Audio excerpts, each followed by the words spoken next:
TurfMaster, how to set up and play. Alright, first thing you're going to want to do is determine the number of horses you're going to use in the game, and it's based on the player count.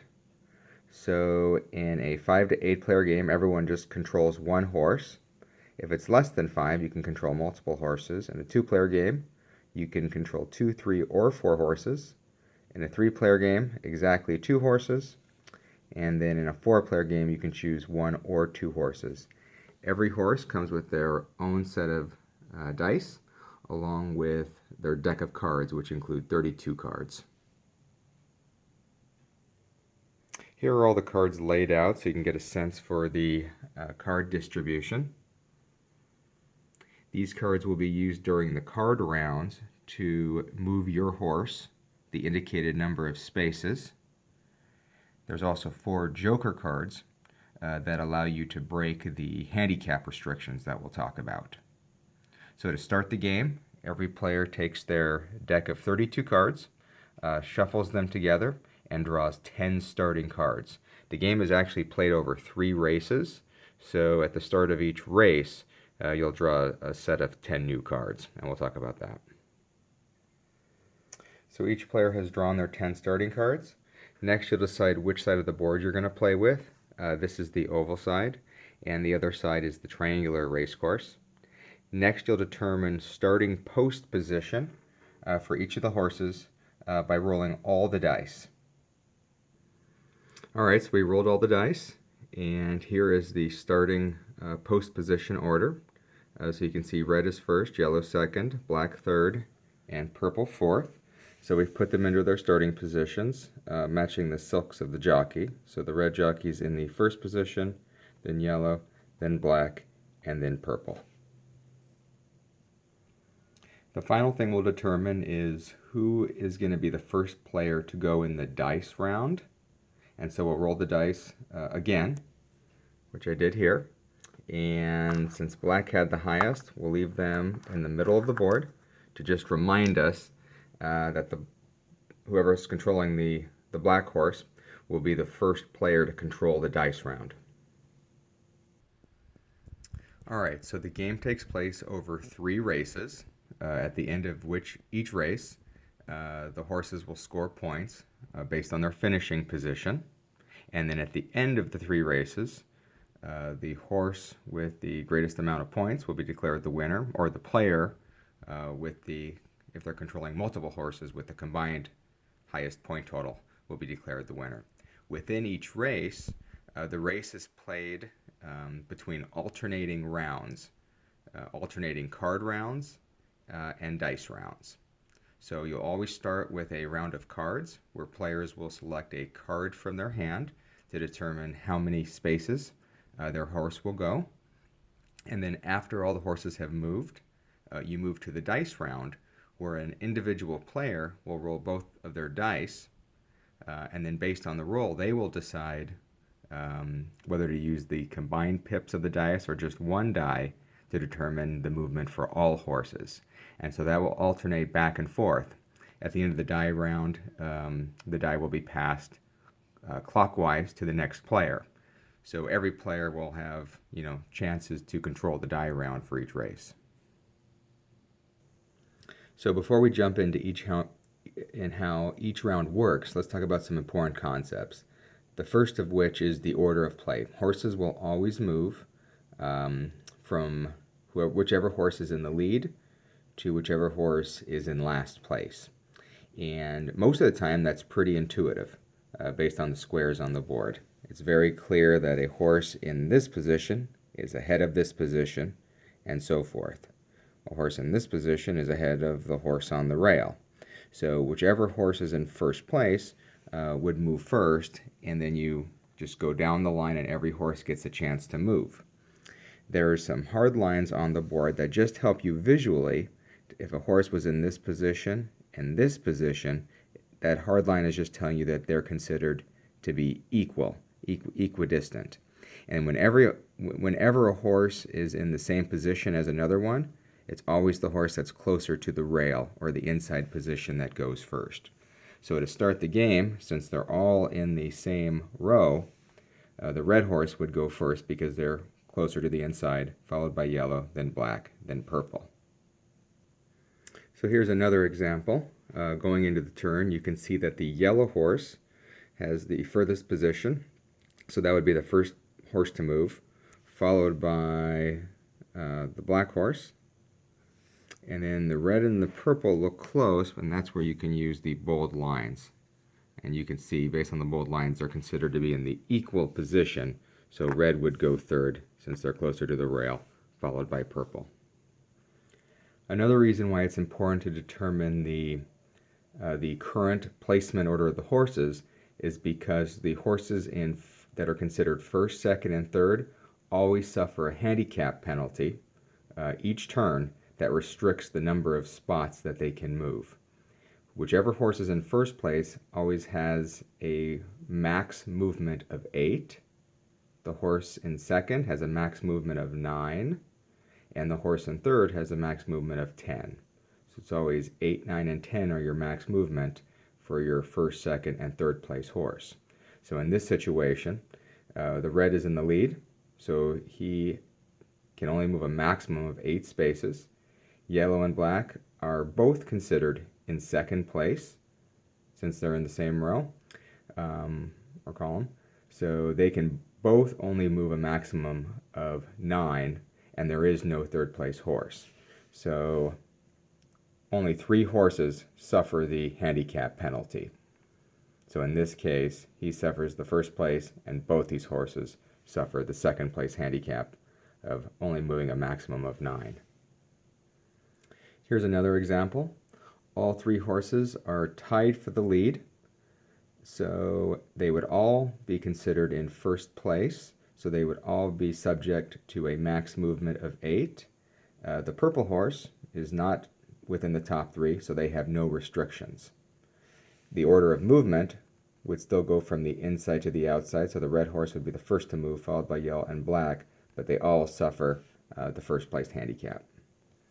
One final example, obviously it's here. This horse would have the first place handicap, the second place handicap, and both these horses would suffer the third place handicap. And if you were playing with multiple horses, all the horses in this position would suffer the third place handicap, and then any horses beyond it would have no penalty.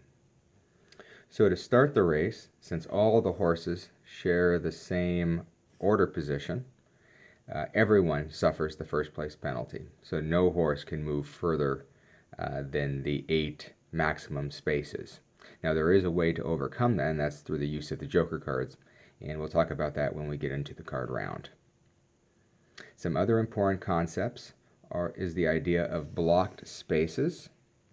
So no horse can occupy the same space. In addition, no horse could ever occupy the space behind or in front of another horse. So this horse could never be there. That's the required distance between those horses, otherwise they would clip heels and fall, and that's what that's meant to simulate. So the horse could exist there, could not be there, it would have to be here, and so that would be legal.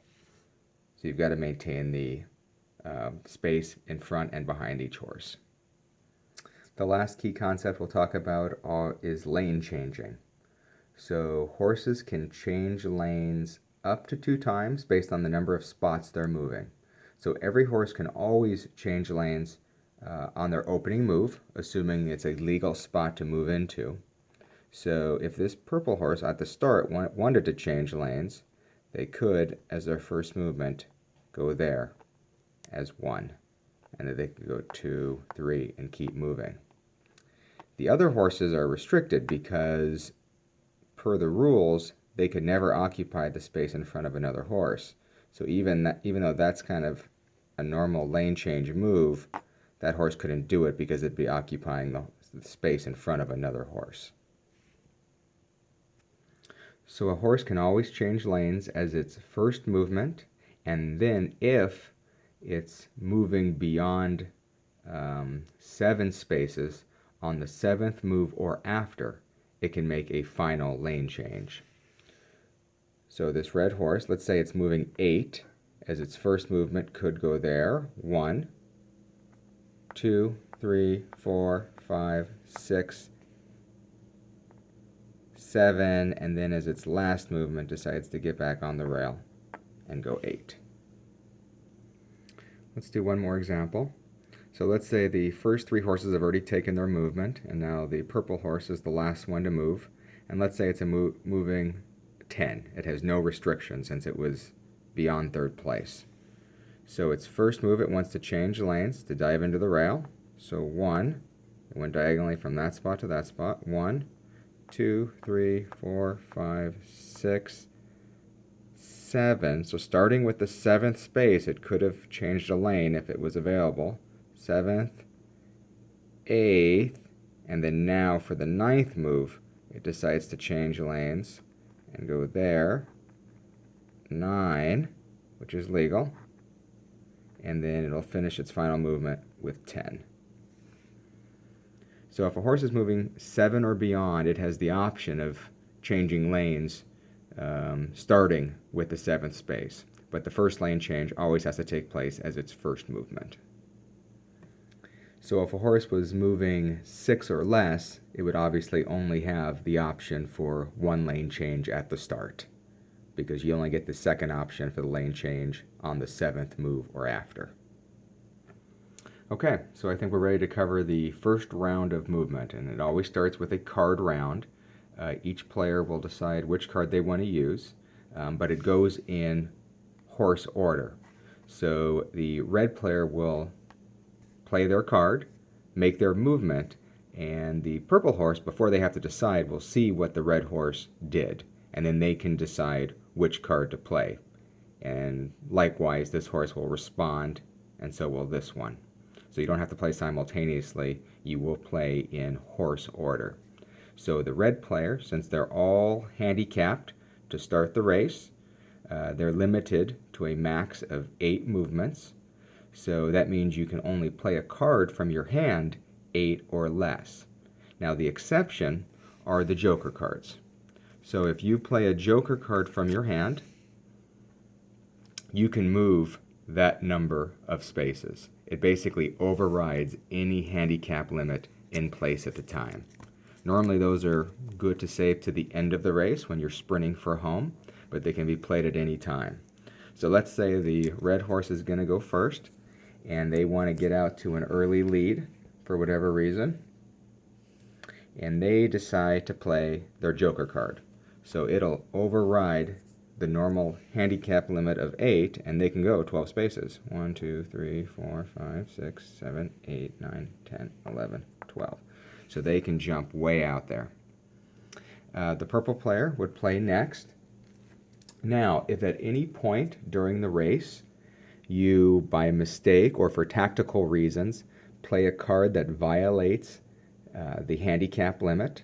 So right now, since all these horses are in first, they're limited by 8. If the purple player, the player controlling the purple horse, was to play a 9 or a 10 card and it wasn't a joker, it was a regular 9 or 10 card, basically that forfeits their movement. So that was a card play that didn't conform to the handicap rule, so that horse is not allowed to move any spaces.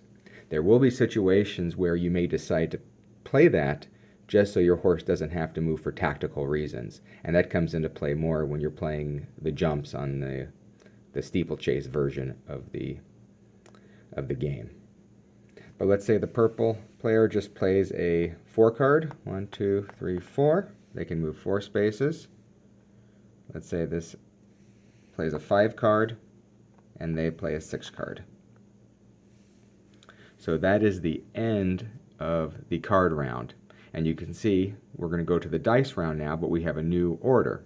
So the red horse will go first in the dice round, then yellow, then black, and then purple.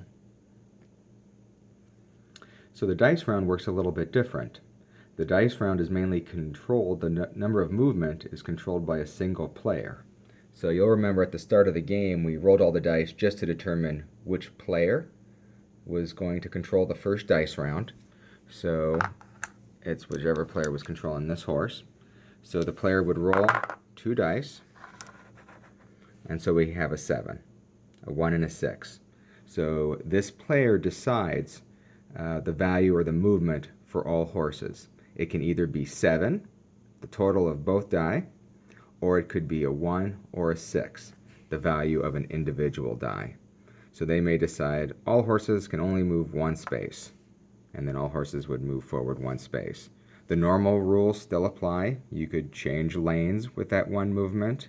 You still can't occupy the spaces in front. They may decide all horses are going to move 6 or all horses are going to move 7. Let's say the roll was an 11 and the black player says, let's say it was like this. Let's say purple was in third.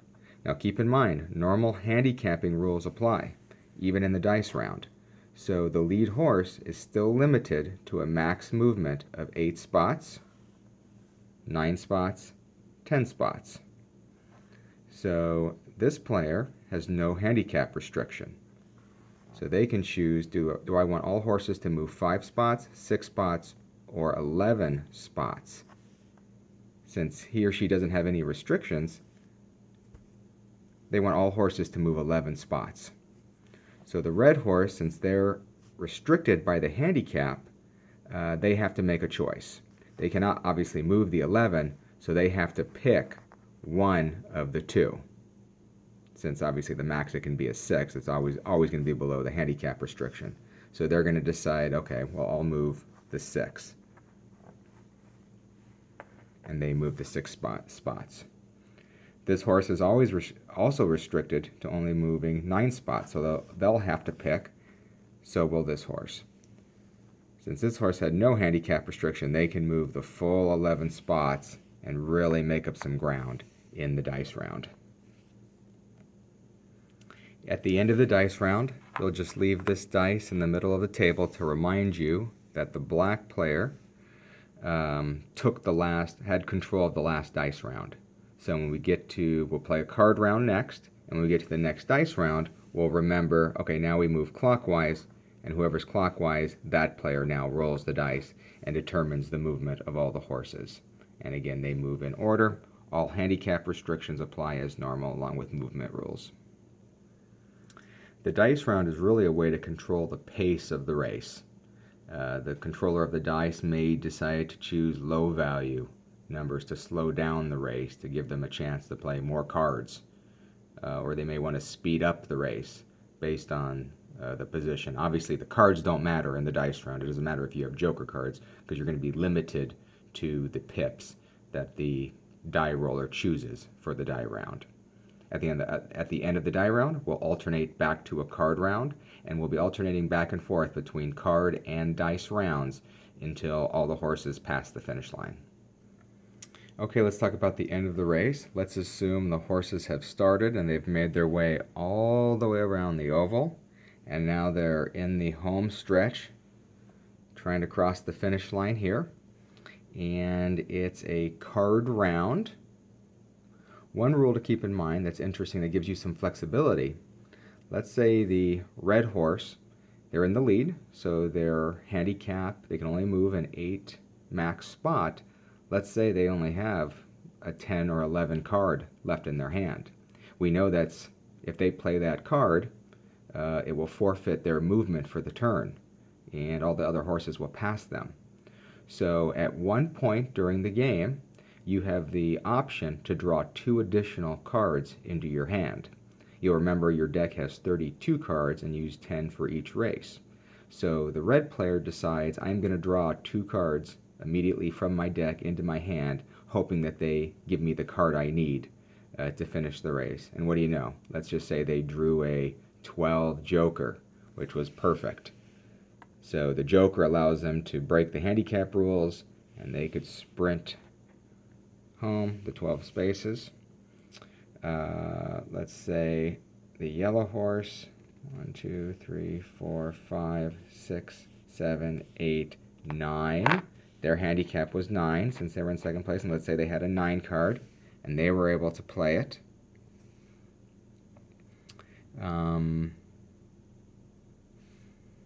Let's say the purple horse plays that just to get across the finish line. One thing to keep in mind, it's not the horse that crosses the finish line first, it's the order after the round is over. So let's say in this example, let's say the red crossed the finish line right there first, and then the purple player gets a chance to go, and they go 1, 2, 3, 4, 5, 6, 7. That's the best card they had. They would actually be considered second place if the round ended like this.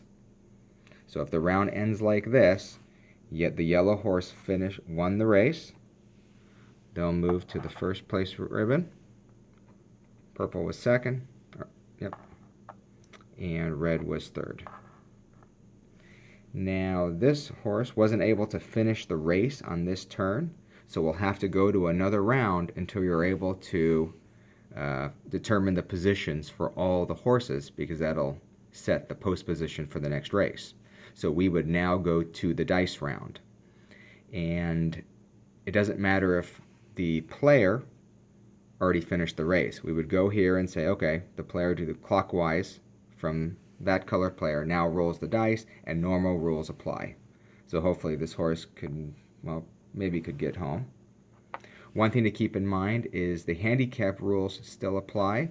So this horse is still considered to be the first handicapped horse, second, and third. So even though this horse was the last one on the board, they have no handicap restrictions since they're fourth or beyond. So let's say the player rolled a die roll of 7, a 6, and a 1, and they choose the 7. 1, 2, 3, 4, 5, 6, 7. They make it in, and they take the fourth place. And that's the final finish position for this first race. So here's the end of race procedure. You'll do a couple things. This position finish will determine the points awarded for the first round. So the first place horse gets 50 points, second place gets 30 points, third place gets 20 points, and fourth place gets 10 points. No points awarded beyond that. And then horses will drop down into post position based on their finish position. So the first place horse will take the inside position, and so forth.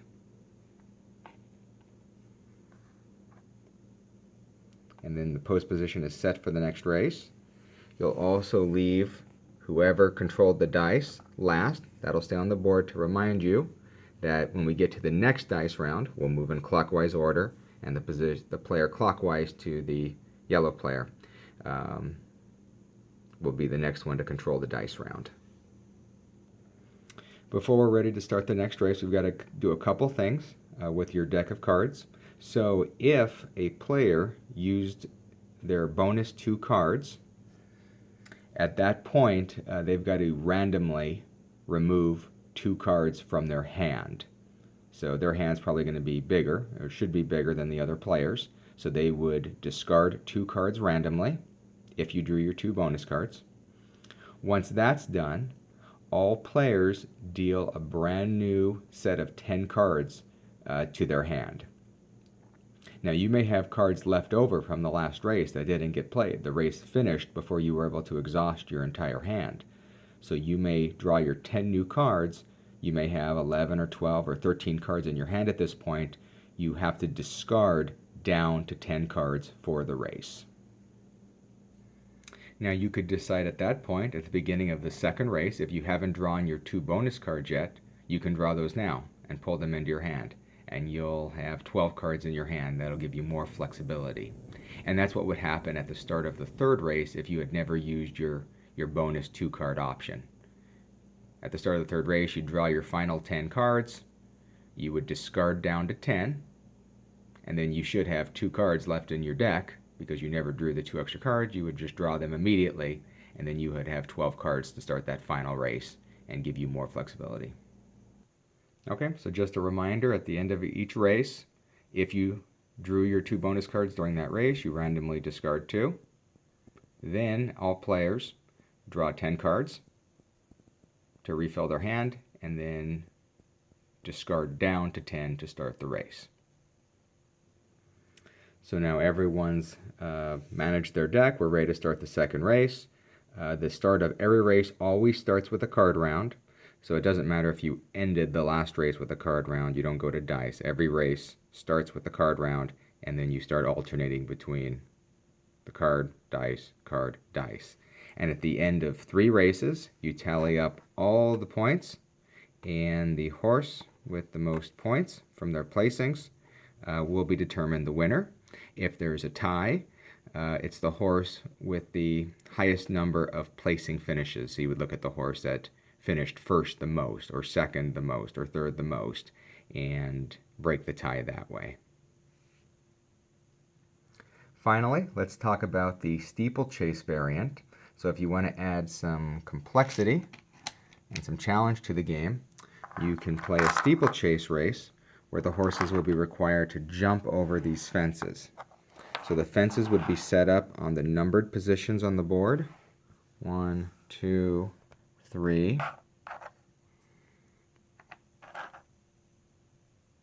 Okay, I've set up all the jumps on the board in each of their positions. You'll see the 6th jump doesn't actually move in until all the horses have left the starting gate, and then you can place the jump there. That would be the final jump, turning for home.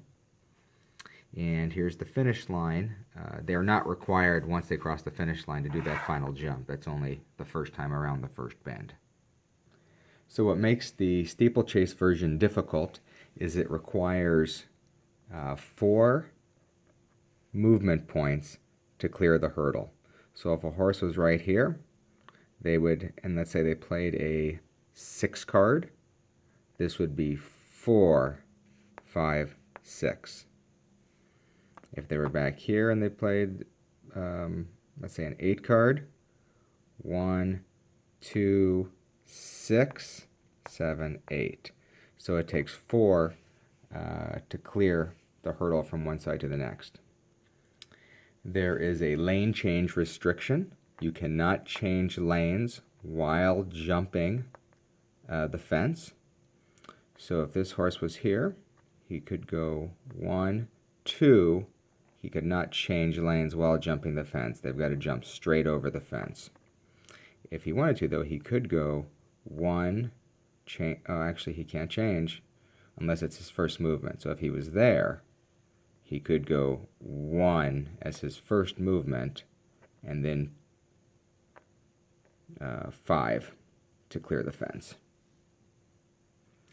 Another important rule is that if the horse cannot completely clear the fence, he stumbles and is eliminated from the race.